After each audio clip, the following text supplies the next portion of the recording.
그래서 마음을 지키는 것은 우리 마음 안에 뭐가 있길래 지키라는 거냐면 믿음이 우리 마음 안에 있잖아요.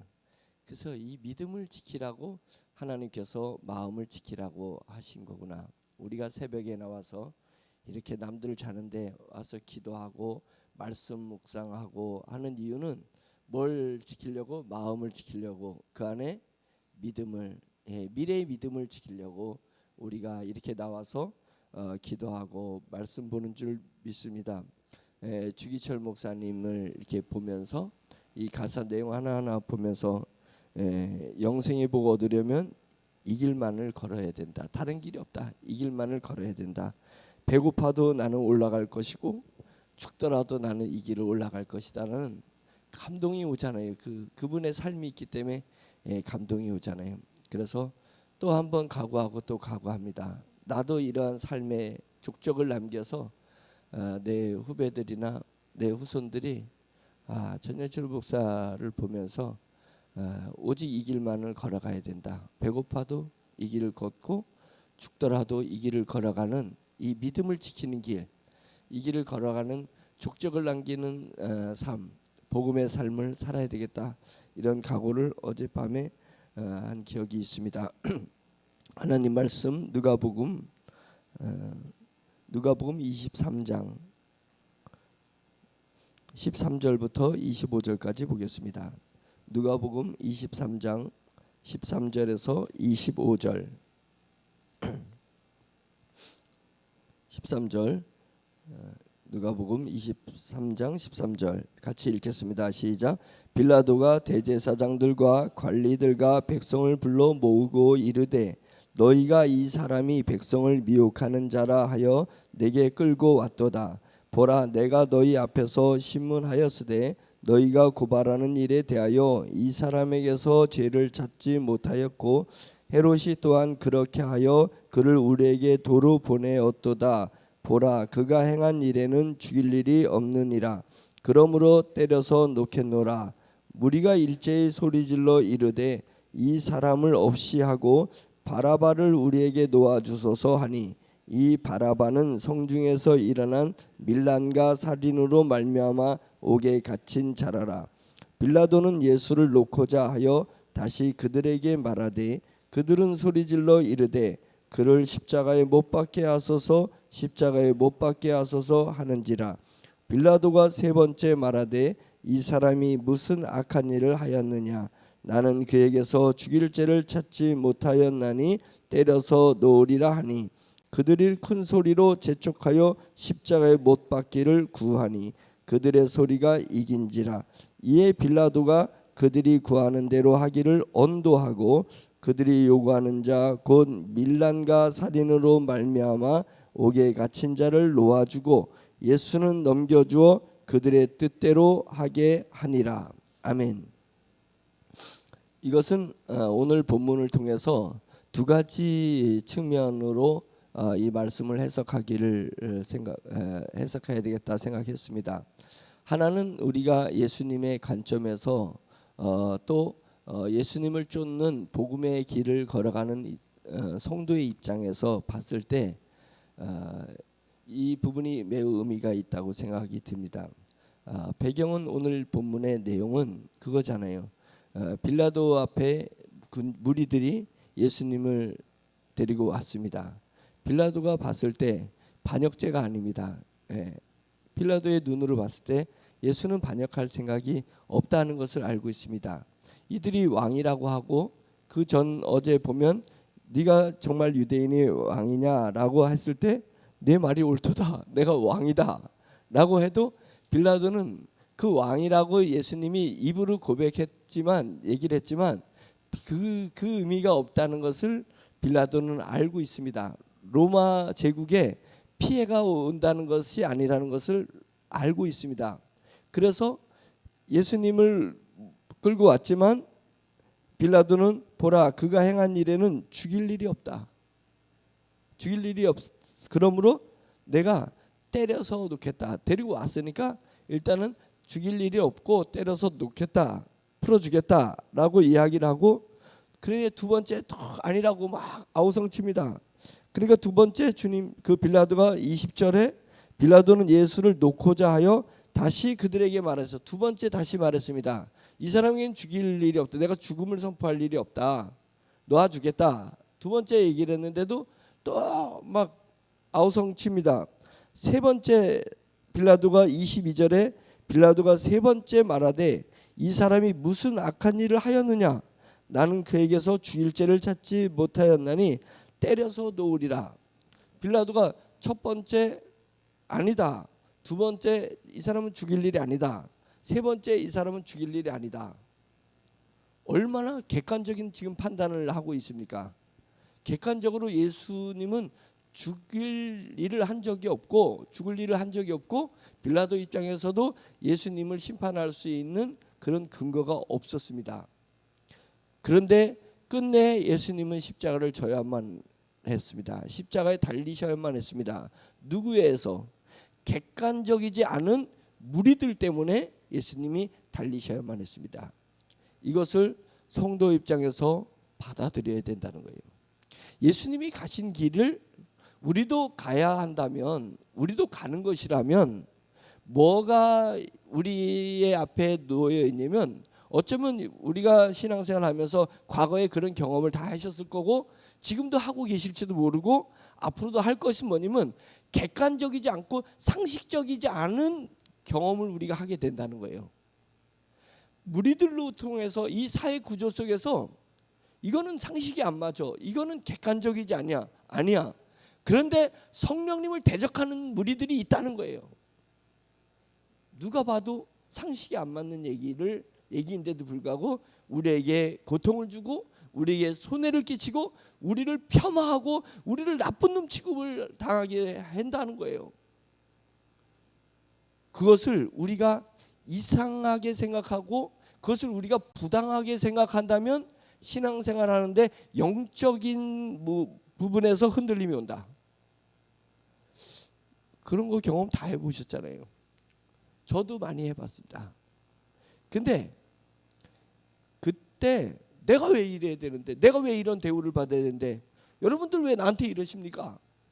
막 이것을 주장하면 주장할수록 더 불길이 일어나는 거예요. 그래서 하나님 앞에 무릎을 꿇으면서 하나님 너무 이상합니다. 너무 억울합니다. 왜 세상 사람들이 저럽니까? 라고 했을 때 이 본문을 생각하라는 겁니다. 영의 세계가 그런 것입니다. 영의 세계가 성령님이 강하게 역사하실 때 정말 세상의 이론을 파하고 세상의 능력을 파는 것입니다. 하나님의 역사가 일어날 때. 그런데 성령님의 역사가 일어나지 않을 때가 있습니다. 내가 아무리 부르짖어도 성령님이 답하지 않으실 때가 있습니다. 내가 아무리 하나님 앞에 매달리고 강청해도 하나님이 안 계신 것처럼 침묵할 때가 있습니다. 그 이때니까요. 그 다윗의 영성이 얼마나 위대한 영성입니까? 근데 다윗이 시편에서 얘기하는 대다수는 하나님 왜 내게 응답하지 않으십니까? 하나님 나를 압제하고 나를 핍박하는 저들 왜 가만히 놔두십니까? 그래가지고 다윗은 노골적 그러잖아요. 그냥 저놈들을 그냥 멸하해달라고. 예. 그 다윗이 저주의 말을 막 부를 때는 엄청난 말을 뿜어내는 거죠. 이거 영성의 사람이 이런 말을 할 건가? 예? 집안에 씨를 말리게 하는 그런 저주의 말들을 그렇게 하는데 다윗이 그 마음에 자기의 솔직한 것을 고백하는 것입니다. 다윗의 고백을 통해서 우리 속에서도 그런 게 있다는 것을 알으라는 거예요. 그것을 주님 앞에 토로하는 거잖아요. 토로하는 거예요. 그 다윗이 그렇게 토로하는 것은 뭐냐면 두 가지예요. 저들이 상식과 이론, 사울이 상식과 이론에 맞지 않는 일을 한다는 거예요. 두 번째는 그럼에도 불구하고 하나님이 응답하지 않으시고 하나님이 우리 앞에 나타나지 않으신다는 거예요. 결론은 뭐예요? 강한 군사가 되더라 이거예요. 영적으로 강한 군사, 강한 군대가 되더라 이거예요. 강력한 사람. 그것을 천국에서 보상해 준다는 것입니다. 우리는 구원이 공짜이기 때문에 공짜 심리를 가질 수가 있습니다. 크리스찬들이 어디 가서 내가 구원을 공짜로 받아서 남들에 가서도 시장통에 가서도 자꾸 공짜를 요구해. 덤, 그 다음에 뭐 좀 더 얻으려고 하고, 예? 그 다음에 깎으려고 하고. 절대로 그러면 안 된다. 그 푼돈에서 역사가 일어나지 않습니다. 세상 사람들이 어떻게든지 알뜰살뜰 아껴서 그거 가지고 일어섰다. 그게 하나의 이 세상에 있는 논리예요. 한쪽에서 이야기를 하는 거예요. 그렇게 그러면 아끼고 알뜰살뜰 살아는 사람 중에 잘된 사람, 우리 상식 속에서 봐, 잘된 사람이 몇 프로고 못된 사람이 몇 프로예요? 다 고만고만이라니까요. 세상은 아낀다고 해서 성공하는 것도 아니고 성실한다고 해서 성공하는 것도 아닙니다. 그냥 그렇게 살다가 성공한 사람이 확률로 있을 뿐이고, 또 그러지 않았는데 우연에 의해서 내가 성공한 사람들이 또 많은 부류가 있는 것입니다. 우연도 나의 성공의 길이 아니고, 그런 아끼어서 하는 것도, 노력해서 하는 것도 성공의 길이 아닙니다. 성공의 길은 뭐냐면, 하나님은 구원은 공짜인데 다른 것은 연단과 훈련을 통해서 우리를 강하게 해야 된다는 것입니다. 그거는 하나님이 공짜가 없습니다. 공짜가 없습니다. 그래서 하나님 앞에 부르짖어도 하나님이 응답하지 않으실 때가 있다는 거예요. 외로운 길을 걸을 때가 있고 거친 길을 나 혼자 걸을 때가 있다는 것입니다. 그런데 시험 당할 즈음에, 내가 쓰러질 즈음에 하나님께서 피할 길을 내주십니다. 그게 그리스도인의 삶인 거예요. 그리스도의 삶인 것입니다. 주기철 목사님은 왜 하나님이 주기철 목사님 모판일을 걸을 때, 주기철 목사님이 옥에서 죽어갈 때 하나님은 왜 응답하지 않으셨습니까? 수많은 우리의 신앙의 선조들과 신앙의 선배들이 하나님 앞에 부르짖을 때 왜 하나님은 응답하지 않았습니까? 주기철 목사님을 하나님이 응답해서 그 시련에서 구원해냈다면 주기철 목사님 때문에 수많은 후세의 믿음을 가져야 될 그 사람들을 놓치게 되는 거잖아요. 하나님은 영원을 사시는 분이기 때문에 내 100년의 인생으로 그분의 영혼의 세계를 이해할 수가 없습니다. 그러나 그럼에도 불구하고 우리가 하나님을 믿으시길 바랍니다. 그래서 내가 100년의 내 삶의 인생을 통해서 하나님을 어떻게 다 알 수가 있어요? 우리가 성도들을 통해서 하나님을 비춰볼 수가 있습니다. 우리가 살아오는 내 역사의 삶을 통해서 하나님을 설명할 수 있습니다. 그런데 그것은 정말 일부라는 거예요. 하나님은 하나님의 말씀을 통해서, 최소한 이 말씀이 3,000년은 된 거잖아요. 이 말씀이 3,000년 이상을 말씀이 이어져 온 것입니다. 그래서 영원이라는 세계 속에서 우리의 인류의 역사라는 세계 속에서 하나님을 찾으려고 해야 되는 것입니다. 그래야 진정한 하나님을 만나볼 수 있습니다. 오늘 본문은 세상이 우리를 핍박할 때는 논리적인 게 아니라 비논리적으로 우리를 핍박해 온다는 것입니다. 상식에 안 맞는데 그들은 자기들의 주장대로 우리를 손해보게 하고 괴롭게 한다는 것입니다. 그때 하나님이 나타나셔서 나를 안 도와주실 수도 있다는 것입니다. 근데 제 짧은 신앙의 역사를 통해서도 그때 비로소 내가 강해지더라.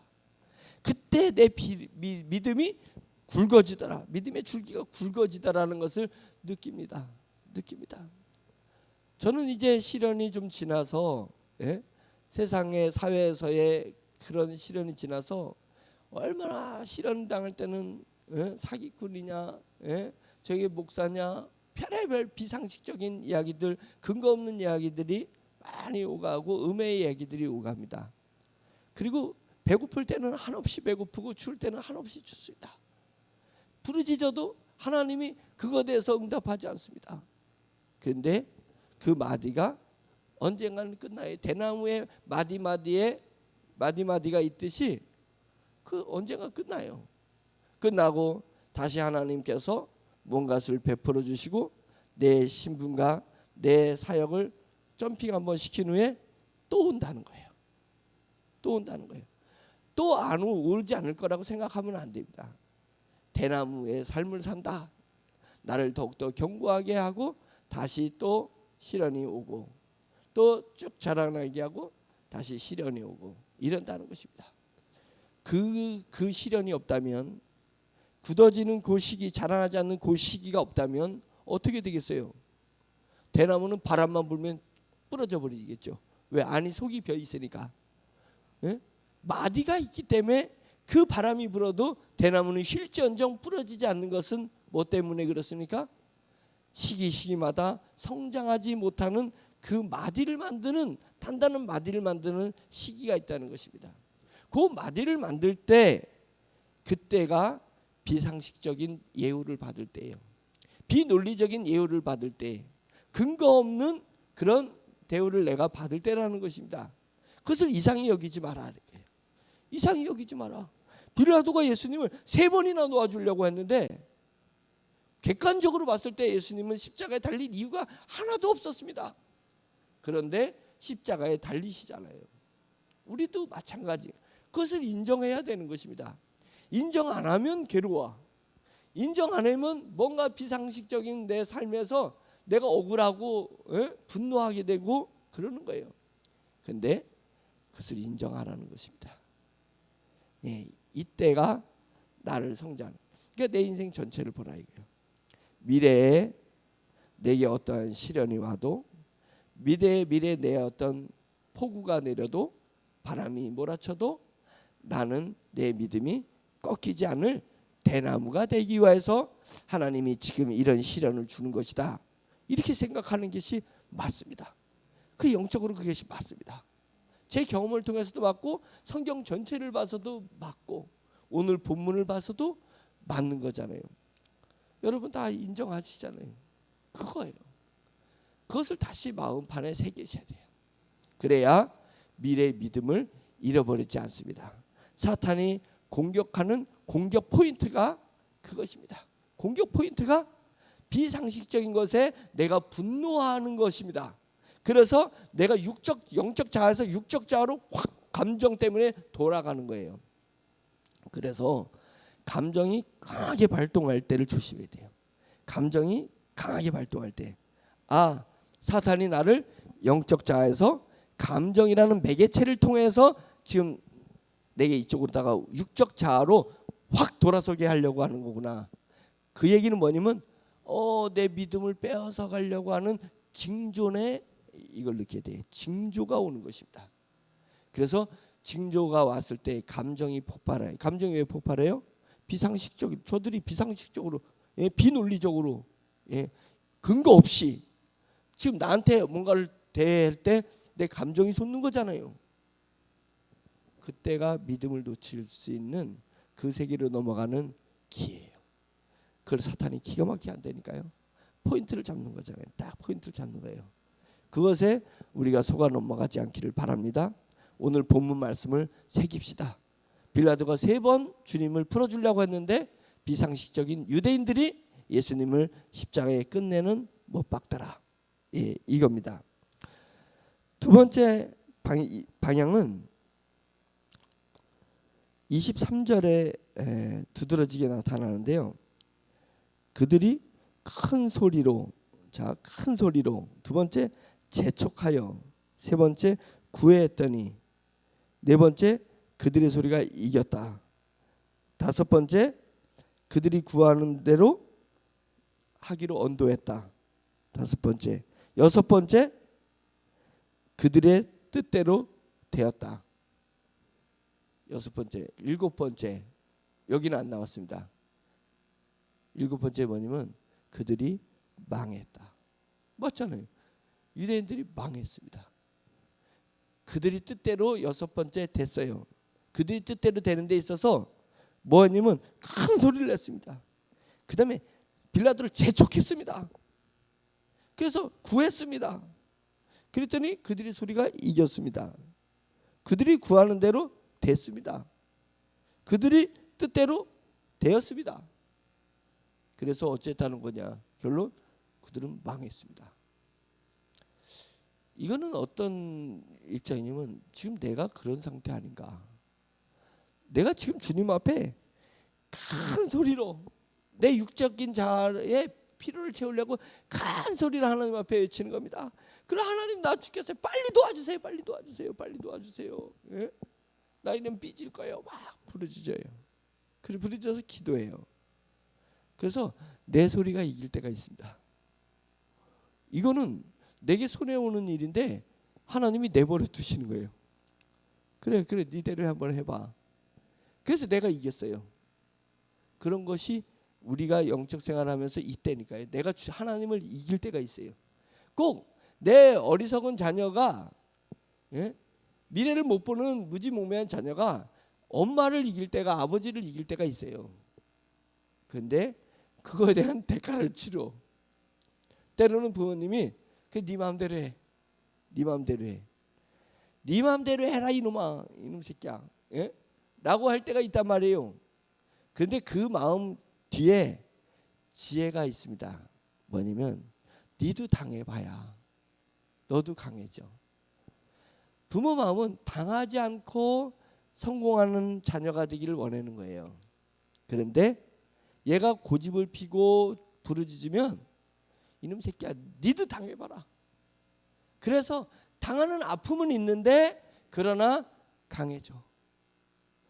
부모 마음은 그 아픔을 당하지 않고 성공했으면 좋겠는 거예요. 그런데 그렇게 부르짖으면 내버려 둔다는 것입니다. 우리도 하나님 앞에 이래고 있지 않을까요? 내가 부르짖는 그 부르짖음을 영적으로 분석해 볼 필요성이 있습니다. 내가 하나님 앞에 지금 간절히 사모하고 바라는 것을 영의 눈으로 분석해 보라 이거예요. 영의 눈으로 분석해 보면 어처구니가 없는 것, 너무 인간적이고 너무 육적인 것, 어쩌면 내 부르짖음 속에 사탄의 향기가 가득히, 향기는 아니지, 사탄의 똥냄새가 진하게 배어 있는 것을 지금 하나님 앞에 요구하고 있을지 모르는 것입니다. 요구할지 모르는 거예요. 돈에 시험에 들을 때 자기만 모른다고 했잖아요. 돈에 시험이 탁 걸리면 자기만 몰라요. 제가 시험에 걸려봤어요. 경건의 기억이 내 머릿속에 있을 뿐 자기만 모릅니다. 자기가 하나님 앞에 부르짖는 것, 자기가 마음속에 길을 내는 그 길이 똥길이고 망하는 길인 줄을 자기가 모르는 거, 그 길을 자기가 비추고 그 길을 자기가 걸어가는 거예요. 이 길이 잘 바른 길이라고 생각하는데 주님이 볼 때는 주님의 십자가는 여기 있는데 나는 이쪽으로 걸어가고 있어요. 이쪽으로. 반대로 가고 있다는 거예요. 그것을 우리가 새벽 기도에 나오고 하나님의 말씀을 묵상하면서 깨우쳐야 되는 거예요. 깨우쳐야 되는 거예요. 지금 내 기도 속에 똥냄새가 나는 거예요. 장미향이 나는 거예요. 똥냄새가 나는 기도 부르짖음을 하고 있을 수가 있습니다. 그런데 오늘 말씀에서 뭘 이해해야 되냐면 내버려 두시는 게 있어요. 하나님도 내버려 둔다니까요. 너 이놈 새끼 당해봐. 당해봐 너도. 내가 십자가를 짓듯이 너도 한번 져봐. 그래서 하나님 내게 왜 이런 시련을 주세요. 내 고통을 주세요. 하나님께서 천국 가면 얘기해 주실 거예요. 왜 네가 시련과 고통을 당했는지. 네 욕심 때문에 그랬잖아. 결론은 내 욕심 때문에 그 사업을 시작한 거고, 결국은 내 욕심 때문에 그 길을 간 거고, 결국은 내 욕심 때문에 그런 말을 한 거고, 내 욕심 때문에 그 첫발을 디뎠던 거 아니겠어요? 하나님이 그렇게 가라 그랬어요?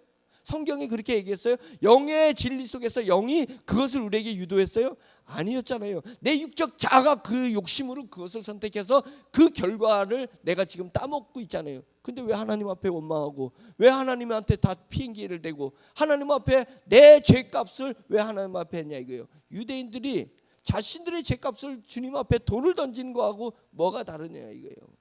우리가 이렇게 지금 큰 소리를 냈고 재촉하여서 구했습니다. 재촉하여서 구했습니다. 그러니까 내가 이겼습니다. 내 뜻대로 했습니다. 마지막에 여기서 안 나오는 거 7번째, 내가 망했습니다. 우리 그래서 망한 거예요. 뭐 왜 하나님 앞에 핑계대? 내가 나 때문에 망한 거죠. 예. 망한 나에게 우리 하나님은 내비게이션이 돼가지고 길을 내가 잘못해서 요리를 가야 되는데 빠져나가야 되는데 못 빠져나가고 그냥 가버린 거예요. 예? 그냥 대로로 간 거예요. 그러니까 근데 내비게이션은 바로 거기서 최선의 길을 또 선택해 주잖아요. 띵동 하고 왼쪽으로 가라 이렇게 해주잖아요. 그런데 그만큼 시간을 허비했고 기름을 허비했고, 예? 그렇게 된 거예요. 허비했어요. 그러나 하나님은 다시 기회를 주시는 것입니다. 기회를 주십니다. 다시 돌아가서 목적을 갈 수 있는 것. 그래서 하나님은 우리가 일곱 번의 70번을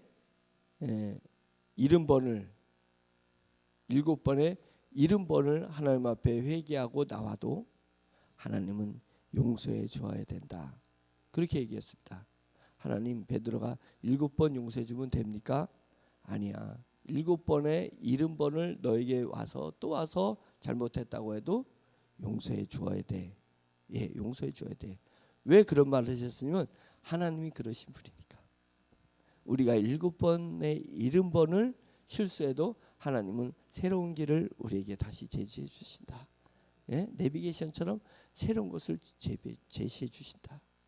그런 하나님의 긍휼을 우리가 믿고 다시 일어서서 가는 겁니다.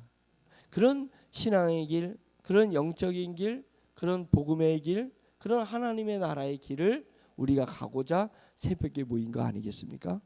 예. 주기장창 우리가 모여서 하나님이 새롭게 내 마음에 흔들림을 주시고 내 마음에 변화를 주셔서 내가 잘못된 길을 다시 돌아가서 복음의 길, 하나님의 나라의 길을 가도록 우리를 모이게 하신 것입니다. 기도하는 것입니다. 그래서 기도하는 것입니다. 영적 길을 찾아서 다시 우리에게 주어진 그 길을 갈 수 있기를 간절히 축원합니다. 기도할 때 주여 한번 크게 외치고 육의 자아에서 다시 영의 자아로 넘어갑시다. 하나님, 주님이 가신 길 저희도 갈 수 있게 도와주시옵소서라고 기도합시다. 비상식적인 것에 분노하지 말고 비이론적이고 비근거 없는 음해와 모략과 핍박에 화내지 말고 나를 굳건하게 하시기 위한 고난의 때인가 보다. 이것은 내 인생에서 계속 있는 것이 아니라 잠깐입니다. 하나님께서 그걸 통해서 나를 강하게 하시고 또 성장하게 해주실 것입니다 라는 기대와 믿음으로 우리 주여 한번 크게 외치고 기도하겠습니다. 주여! 할렐루야. 하나님 아버지, 주님의 은혜를 감사드립니다. 저희가 믿음으로 승리할 수 있도록 도와주시옵소서. 영의 세계를 알아서 하나님 말씀을 통하여서 영의 세계를 이해해서 영적으로 저희가 진행하고 나아갈 수 있도록 도와주시옵소서. 참되신 하나님 아버지께서 하나님 아버지 주 예수 그리스도를 하나님 인자로서 인생에 보내주셔서 참 인간다운, 참 그리스도인다운, 참 성도다움을 보여주셨습니다. 주님을 음해하고 주님의 돌을 들고 침을 뱉을 때 주님께서는 하나님 공회들인 앞에서 주여 아무 말도 하지 않으시고 침묵하시고 자기를 3번이나 부인하는 수제자가 자신을 향해서 은혜할 때 그저 고개를 돌려 하나님 베드로를 바라보셨던 주님의 눈동자를 이 종론도 영의 눈으로 주님을 바라보면서 저의 삶이 저 입술은 주님을 부인하지 않았지만 제 삶의 족적은 주님을 부인했었고 제 마음도 주님을 떠나서 하염없이 세상이 누리는 것, 세상에 추구하는 것을 추구했었어. 이놈의 자존심을 세우려고 얼마나 아우성치고 얼마나 부르짖었는지 하나님 아버지여, 그런 저를 주님께서 그저 물끄러미 바라봐 주시고 저를 위해서 중보해 주셔서 오늘날 다시 일어설 수 있게 해주시고 영의 일을 할 수 있고 영의 메시지를 전 살아날 수 있는 주